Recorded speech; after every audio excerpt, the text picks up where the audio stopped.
इसीलिए तो देश का बंटाधार लग गया। अगर 18 घंटे काम नहीं किए होते ना, नहीं करते, तो देश आज हमारा ग्रोथ कर रहा होता। मेरी आस्था है, मैं आस्तिक व्यक्ति हूँ, नास्तिक नहीं हूँ। मेरी पूरी आस्था है फूल बरसाई, लेकिन देश के जो बच्चा है जो स्कूल जाते हैं उसके लिए अच्छा स्कूल दे दो।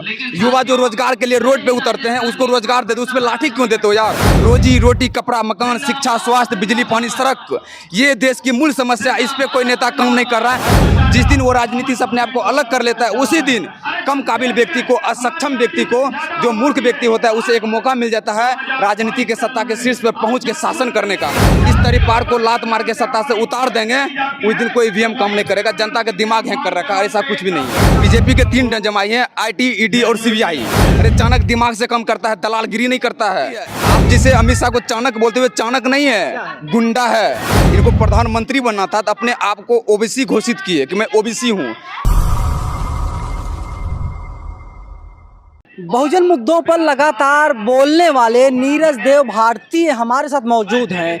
हम इनसे बातचीत करते हैं और इस जानने समझने की कोशिश करते हैं कि आज राजधानी दिल्ली के जंतर मंतर पर OBC महासभा का एक तरीके से आंदोलन था, सम्मेलन था। उसमें तमाम बड़े बड़े नेता आए थे जो OBC समुदाय से ताल्लुकात रखते हैं। उसमें ये भी आए हुए हैं नीरज देव भारतीय जी। जब OBC समुदाय से प्रधानमंत्री नरेंद्र मोदी हैं तो सभा सम्मेलन करने क्या जरूरत पड़ जाती है? वे तो लगातार OBC समुदाय के पक्ष में तमाम फैसले ले रहे हैं।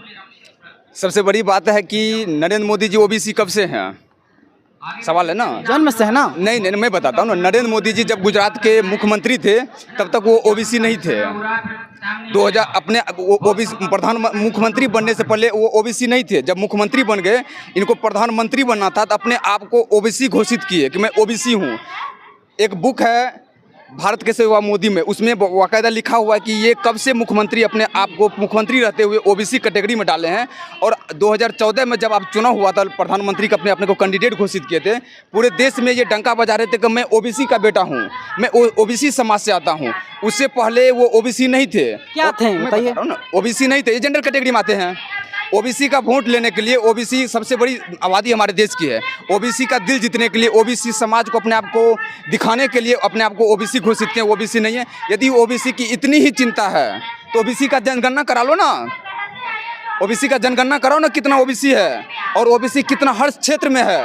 आप देख लो ना, कितना जितने भी यूनिवर्सिटी हैं, कितने प्रोफेसर OBC के हैं, जितने भी कोर्ट हैं, कितने जज OBC के हैं, कितने वकील हैं OBC के। आप देख लीजिए, जिसकी जितनी जनसंख्या भारी उसकी उतनी हिस्सेदारी होनी चाहिए। ये मोदी जी अपने आप को OBC तो कहते हैं, लेकिन OBC के लिए काम नहीं करते हैं। सिर्फ काम करते हैं अपने गिने चुने मित्रों के लिए, कुछ परसेंटेज के लिए जो इनके खास है, उनके लिए काम करते हैं। इनके लिए नाम बता दीजिए उन लोगों को। पूरी दुनिया को पता है ना, 5% लोगों के लिए काम करते हैं। नाम बताइए। डर क्यों रहे आप? नहीं, मैं डरता नहीं हूँ, मैं सच्चाई बता रहा हूँ। मैं डरने की इसमें कोई बात नहीं। जो चाणक्य नीति चल रही है और उस चाणक्य नीति पर प्रधानमंत्री मोदी, देश के गृह मंत्री अमित शाह काम कर रहे हैं। आप लोग कहते हैं कि 5%, 7% लोगों को सीधा सीधा फायदा पहुंचाया जा रहा है। चाणक्य नीति ना भाई देश में हमारे, ये चाणक्य नीति है। आप जिसे अमित शाह को चाणक्य बोलते हुए, चाणक्य नहीं है, गुंडा है। ऐसे चिट मिल गई सर। अरे मैं सुन लो ना, ऐसे व्यक्ति को दलाल कहते हैं, चाणक्य नहीं कहते हैं। आपको 200 करोड़ रुपया दे देंगे ना, आप भी 2-4 MLA को खरीद लोगे। आपको 200 करोड़ रुपया दे देंगे, आप भी 2-4 MLA को खरीद लोगे। चाणक्य है, गुंडा है। ऐसे व्यक्ति को खरीद फरोख्त दलाल कहते हैं। ये दलाल है, चाणक्य नहीं है। ये अपने हर गंजा चाणक्य नहीं होता है ना, हर गंजा चाणक्य नहीं होता है। चाणक्य के लिए दिमाग चाहिए। मैं बताता हूँ, मैं आंकड़े के साथ बात करता हूँ। कर्नाटक की सरकार गिरा दिया ये चाणक्य, जो अपने आप को कहता है गुंडा, 1 लाख करोड़ रुपया में। मध्य प्रदेश का सरकार गिराया 65,000 करोड़ रुपया में। उसके बाद महाराष्ट्र की 33,000 करोड़ रुपया में सरकार गिराया। ये चाणक्य है। अरे चाणक्य दिमाग से काम करता है, दलालगिरी नहीं करता है, MLA को खरीद फरोख्त नहीं करता है। MLA है कि वास्को डिगामा है यार। कभी महाराष्ट्र से उठा करके गोवा ले जाते हो, असम ले जाते हो, गुजरात ले जाते हो। क्या पूरे भ्रमण क्यों करवा रहे हो MLA को? क्यों खरीद रहे हो? क्यों पीछे दरवाजे से आगे दरवाजा, कभी होटल में, कभी पार्क में, कभी बस में क्यों करते हो? ये चाणक्य नहीं, गुंडा है। और हर गंजा चाणक्य नहीं होता है। लेकिन कैसे आप कह सकते हैं 33,000 करोड़, 22,000 करोड़, 11,000 करोड़, कैसे आप आरोप लगा सकते हैं? आपके पास क्या साक्ष्य है? पूरी दुनिया को पता है, इसमें करने दुनिया को कैसे पता सर? दुनिया को कुछ भी नहीं पता। अगर दुनिया को पता होती तो शायद अब तक बिहार में जो है एनडीए की सरकार होती, बीजेपी की सरकार होती। इसलिए अगर वो चाणक्य होता तो बिहार में भी सरकार गिरा दिया होता। चाणक्य तो है ना, गोदी मीडिया कहती है। नहीं, गोदी मीडिया का कहने से क्या हो जाता? वो चाणक्य होता तो बिहार में सरकार क्यों नहीं गिराया? क्योंकि वहाँ ईडी सीबीआई चला नहीं इसका। बीजेपी के 3 जमाई हैं, बीजेपी के 3 जमाई हैं, आईटी, ईडी और सीबीआई। ये तीनों अपने जमाई का इस्तेमाल करते हैं, भरपूर इस्तेमाल करते हैं। जहाँ जीत करके आते हैं वहाँ सरकार बनाते हैं, जहाँ जीत के नहीं आते हैं वो अपने तीनों दामाद को भेज देते हैं सरकार गिराने के लिए, चाहे पैसा से, ईडी से हो, खरीद फरोख्त के धंधा, इसके लिए यही है। तो अच्छा, तो क्या मान लिया जाए, आप जो जवाब दे रहे हैं, जो इलेक्ट्रॉनिक वोटिंग मशीन है यानी ईवीएम पूरी तरीके से सही है, ईवीएम को ना तो हैक किया जा सकता है, ना तो ईवीएम को बदला जा सकता है, किसी प्रकार की कोई भी धांधली नहीं की जा सकती, आप यही कह रहे हैं? देखिए, असंभव कुछ भी नहीं है, असंभव कुछ भी। आप लोग स्टैंड लेते नहीं सर, दिक्कत इस बात की है।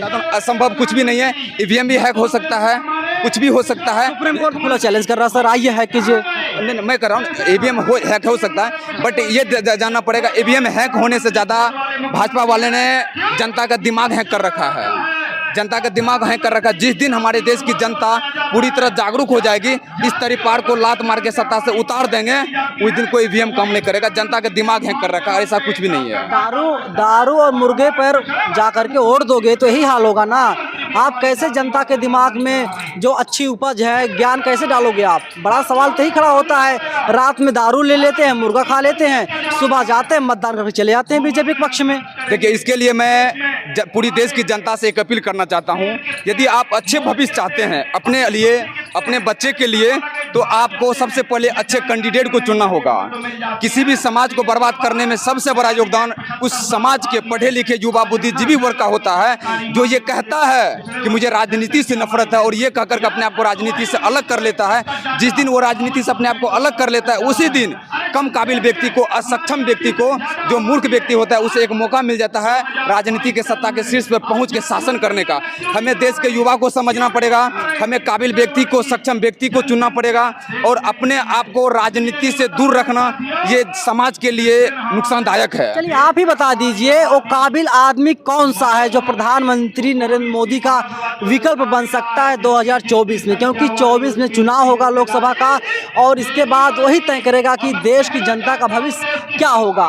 तो आपको क्या लगता है कि आप बोले कि काबिल कौन है? आपको क्या लगता है सबसे ज्यादा काबिल अमित शाह के बेटा तरीपाड़ी है? अमित शाह के बेटा तरीपाड़ी सबसे ज्यादा काबिल तो अभी ऐसा ही रहा है ना। अरे मैं बता रहा हूँ ना, यूपीएससी एग्जाम पास करके अमित शाह का बेटा तरीपाड़ बना। वो जो तरीपाड़ का जो बेटा अमित शाह का बेटा है, बीसीसीआई का जो सचिव बना, क्या वो जय शाह नाम है, क्या वो यूपीएससी का एग्जाम दे करके बना है? क्या उसके लिए क्वालिफिकेशन होनी चाहिए यूपीएससी का? नहीं, आप सवाल खड़े करें, बताइए। मैं बता रहा हूँ, आप बोले कि काबिल है, मैं बताता हूँ, अमित शाह के बेटा से ज्यादा काबिल हमारे देश के गली गली में युवा है। दिक्कत यह है कि उसको मौका नहीं मिलता है। एक बार आप देश के युवा को मौका दे दो, वो साबित कर देगा कि अमित शाह के बेटा से ज्यादा काबिल है या नहीं है। यदि वो काबिल नहीं होगा, आप उसे हटा देना। आप एक मौका तो दे देश को, युवाओं को दो। अरे उसको गेंद का कलर नहीं पता, विकेट की लंबाई नहीं पता, पिच की लंबाई नहीं पता, बीसीसीआई का सचिव बना दियो, इसीलिए को अमित शाह का बेटा है, इसलिए को गृह मंत्री तरीपाड़ का बेटा है। अरे उससे ज्यादा काबिल आप कैसे बात करते हो? काबिल नहीं है। आप एक बार देखो, मैं बिहार से हूँ, मैं भगवान बुद्ध आचार्य चाणक्य की धरती से हूँ। हमारे देश में, हमारे गांव में, गली गली में अमित शाह के बेटा से ज्यादा काबिल है। मैं चैलेंज डंके की चोट पे कर सकता हूँ, लेकिन उसे मौका नहीं मिलता। जिस दिन आप उसे मौका दे दोगे ना, तरीपाड़ की अपनी औकात पता चल जाएगी, उससे ज्यादा काबिल हमारे देश का युवा है। मौका नहीं मिलता है, आवेदन करता है, रोजगार नहीं मिलता है। मैं आपसे सवाल पूछ रहा हूँ, सुनिए। मैं बता रहा हूँ, नहीं, मैं आपसे सवाल पूछ रहा हूँ। आप हरदम काबिलियत की बात कर रहे हैं, तो प्रधानमंत्री मोदी का विकल्प कौन बन सकता है? नीतीश कुमार बन सकते हैं, तेजस्वी यादव बन सकते हैं, लालू यादव तबीयत खराब रहती है, अस्पताल में वे आए दिन भर्ती रहते हैं, या राहुल गांधी कौन बन सकता है, शरद पवार कौन बन सकता है मोदी का विकल्प 2024 में? मेरा सीधा सवाल आपसे है। आपको क्या लगता है 140 करोड़ आबादी में सबसे ज्यादा काबिल मोदी ही है? अभी तो ऐसा ही लग रहा है सर। आपको ऐसा लग रहा है ना? आपके लगने से क्या होता है? आपके लगने से फर्क नहीं पड़ता ना। देश की आबादी 140 करोड़ है, 140 करोड़ में अमित शाह, नरेंद्र मोदी से ज्यादा काबिल हमारे देश में है। उसको सामने आने, अरे मैं बता रहा हूँ ना, अमित शाह सबसे ज्यादा काबिल नहीं है। जब भी आप राहुल गांधी को नरेंद्र मोदी के सामने सामने रखते हो, जब आप राहुल गांधी को नरेंद्र मोदी के सामने रखते हो तो उस समय नरेंद्र मोदी का कद बड़ा हो जाता है। obvious सी बात है, क्योंकि ये सब चीज़ में ये इसकी ओरिजिनल डिग्री तो है नहीं, ये कभी कॉलेज स्कूल तो गया नहीं है, लेकिन झूठ बोलने में डिग्री हासिल किया है। तो जब जब इसको राहुल गांधी से कंपेयर करोगे जिसका कद बड़ा हो जाता है। और रहा जहाँ तक बात मैं बताता हूँ, राहुल गांधी, नरेंद्र मोदी या नीतीश कुमार की, इन सबसे ज़्यादा काबिल हमारे देश में आज भी है। मनमोहन सिंह को कौन जानता था? कोई नहीं। मैं मानता हूँ मनमोहन सिंह बोलने वाले व्यक्ति नहीं थे। ऐसे कैसे कह सकते मनमोहन सिंह कोई नहीं जानता था? भाई देश के प्रधानमंत्री थे वो। पूरी बात तो सुन लो, मैं ये कह रहा हूँ मनमोहन सिंह बोलते नहीं थे, लेकिन उनको प्रधानमंत्री बनने से पहले बहुत कम लोग जानते थे, लेकिन जब प्रधानमंत्री बने हैं उसको सब जानने लगे, क्योंकि वो काम करने वाले व्यक्ति थे, झूठ बोलने वाले नहीं थे। इसी तरह आज मनमोहन सिंह की तरह काबिल व्यक्ति हमारे देश में बहुत हैं, लेकिन उसे मौका तो दो। मैंने हमेशा बोल रहा हूँ, मौका दो। आप ये मत समझो कि तरीपाड़ का बेटा ही सबसे ज्यादा काबिल है, नरेंद्र मोदी ही सबसे ज्यादा काबिल, ऐसा नहीं है। देश का युवा भी काबिल है और बहुत सारे पॉलिटिशियन भी काबिल हैं। वो अगर उसे मौका मिल गया ना तो नरेंद्र मोदी से अच्छा काम करके देश के युवाओं को, देश की जनता को दिखा देगा। 140 करोड़ की आबादी में सर मोदी ही सबसे ज्यादा काबिल नहीं है। तो क्या अब मैं मान लूँ आप मोदी से काबिल हैं ज़्यादा? अगर आप मोदी ज़्यादा काबिल हैं तो जब चुनाव होंगे 2024 में, क्या मोदी के खिलाफ आप पर्चा भरेंगे? मैं आपको चैलेंज कर रहा हूँ। मैं पर्चा नहीं भरूंगा। आप काबिल नहीं मोदी से? सुन लीजिए, मैं अपनी बात नहीं करता हूँ। मैं 2000 अरे सुन लीजिए है 140 करोड़ में सर आपकी भी गिनती होती है। 140 करोड़ की आबादी में एक आदमी आप भी हैं, तो आपका भी अधिकार है। भारत का संविधान जिसे बाबा साहब ने बनाया था वो अधिकार दे रहा है, आप भी मोदी खिलाफ पर्चा भर सकते हैं। हाँ बिल्कुल भर सकते हैं, ये मेरा अधिकार है, संवैधानिक रूप से अधिकार है, मैं भर सकता हूँ। लेकिन 2024 का जो चुनाव होगा ये समझना पड़ेगा। 2024 का चुनाव जनता वर्सेस नेता होगा।